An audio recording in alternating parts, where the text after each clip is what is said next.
Сегодня замечательный день, 12 сентября, пятница, и мы сегодня вместе с Центральным округом проводим замечательный праздник, который называется День варенья.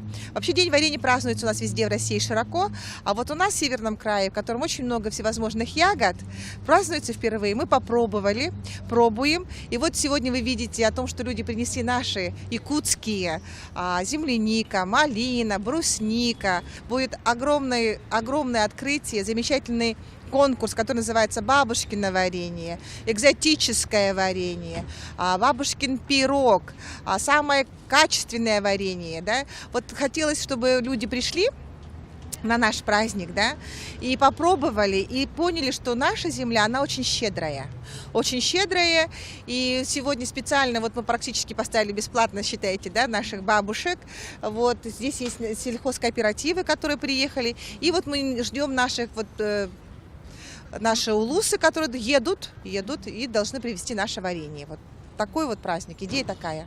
А это облепиха, да? Нет, это шиповниковая. Это сироп шиповника. Клубника, порубёртая. 500 рублей. 500? Ну, она сейчас помнит. А малина почем? Малина буквально. Ну, в общем, лес нынче у нас густой и не пустой. Так что можно не лениться.